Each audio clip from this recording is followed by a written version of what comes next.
Hi guys, I'm back again with another video. Now this video is going to be introduction or what to expect video for analog cameras. So recently I got introduced to some olden days camera. I call them olden days camera. I really don't know what to call them. I have a professional with me who actually knows more about this. So I have Nithil. So Nithil will be explaining what these things are, because suddenly they are in fashion now. Now a lot of people are using these kind of cameras. There are places you can actually go and develop them, because you need a place to actually develop them. You cannot. It's not digital. So how to actually go about with analog technology? What to expect? We'll be talking about all of that. So let's talk about this camera. This is the YASHICA 635. 635. So let's talk to Nithil about this. So Nithil, first of all, your background or whatever you want to introduce yourself as. Hi everybody, I'm so excited to be in this place and try to explain about something which is very unique, because today everybody is going gaga about megabytes and digital technology and mobile phone photography. But I have taken like almost 10 steps behind to go back to film technology to understand what real photography is. Of course, I come from a visual communication background, but I have learned photography in its own original sense, which basically is film technology. But I also went on to do digital photography. I've explored all the digital cameras in the market, but today somewhere down the line I felt that there is no excitement in doing digital photography because of the kind of volume that you shoot. So I said, okay, let me just put some brakes. Let me just go back to what I was doing 20 years back while I was a student shooting films. But then interestingly, I found a group which is actually shooting only films in India. Now this WhatsApp group consists of almost 100 members. Mostly, I think 99% of them are from India.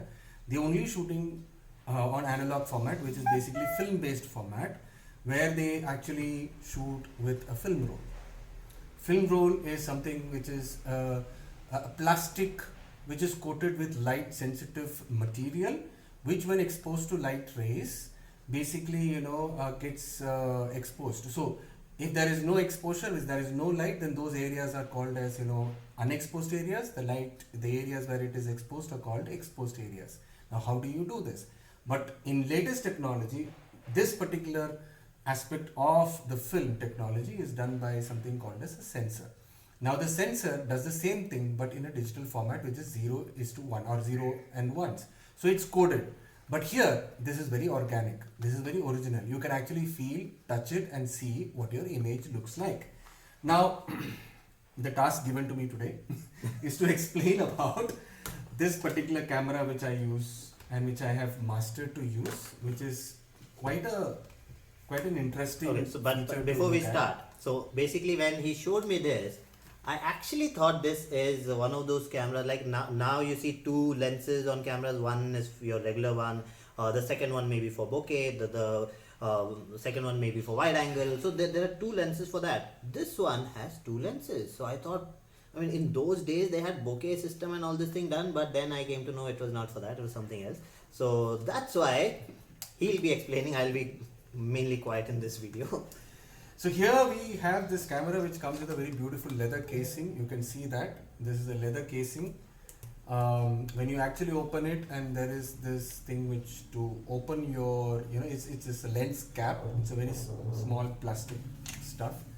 And then this leather casing again, which actually encompasses the camera, has to be removed to actually explain what this camera actually looks like. And yeah, so now both of it gone. You just have the solid camera in your hand. Now this camera basically has two lenses. Now this is a YASHICA 635, which primarily comes under the category of a twin lens reflex camera. Everybody has been very familiar with the word SLR. This is TLR. Now SLR is single lens reflex, which has only one lens. Okay, and the image or the light that passes through the lens is reflected or deflected by a 45-degree mirror inside, and then there is a pentaprism which actually corrects your image for your left and your right and your up and down, because when you see, light actually travels into the lens in reverse and actually forms an image at the back in reverse. Okay. But while you're actually seeing on an SLR, on a viewfinder, we actually see the right image. How does that happen? Because there is a mirror, there is a pentaprism on top. But in a TLR, ideally there is a mirror, but there is no pentaprism on top.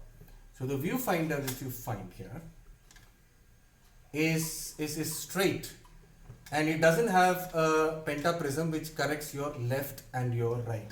So It basically, if I'm looking straight and I turn this way, it'll actually look there yes. instead of okay. So it'll be a little difficult for me. So Yeah. so instead of following someone like this, I'll have to follow someone like that. Yeah, so you will have to be just a ulta in keep terms of adjusting following. that. Okay. But it has corrected the up and the down for your viewing, Okay. which usually does not happen with cameras which came before this generation. Okay. They also were upside down, so you have to look the world upside down to actually. Okay, click so what I it. understand is, so basically this lens is the actual lens which actually projects onto the Film. This one is just a lens for that, for click. you to see what you are clicking. Yes. So like in the DSLR technology basically is the same thing, just that there's a mirror. And You're the looking at pentaprism. whatever it is, and as soon as you click, the mirror moves away, and then whatever was supposed to be Yes. taken goes on to Exactly. the sensor. Now here, Okay. the mirror doesn't go up nor go down. It's there. It's there. That's it's on just the there. first You just lens. open the shutter. Now the beauty of this particular camera is that this was manufactured in 1958 and it closed manufacturing in 1962. Now this is a medium format camera. For people who do not know what medium format is the film roll, which basically is of the size of 6 centimeters by 4 centimeters, or sometimes even 6 centimeters by 6 centimeters, sometimes even 4 centimeters by 4 centimeters. But this camera is 6 centimeters by 4 centimeters, which is much bigger, which is almost, I would say, the double of the size of a 35 mm film roll that you see normally. And to give you a modern day translation to it, the full frame camera that you call it. So this is double the size of a full frame camera, almost double the size of a full frame camera. Okay, so now that I mean, he's already explained this to me, but after I heard this, what my first question was, okay, how many megapixel is this? So I got a big GAN session for that, but so basically what I understood was, now on your digital camera you have a sensor, then the sensor's size differentiates, and then how many megapixel or whatever, that's a different thing altogether. So whatever you're seeing goes onto the sensor, and whatever sensor you have, that's the picture that you get. Here there's no sensor. Here you have pure lens goes onto the film, so your film is the sensor. So what film you have, what quality film you have, what size film you have, according to that you get the detail. So the detail is so deep that it's more than what your highest megapixel cameras or digital cameras can get. I mean, not higher, but at least it's very high. Okay, I have an analog for that. An analogy for that. You must have heard of BT brinjal and organic brinjal. Simple. BT brinjal is manufactured and produced in mass.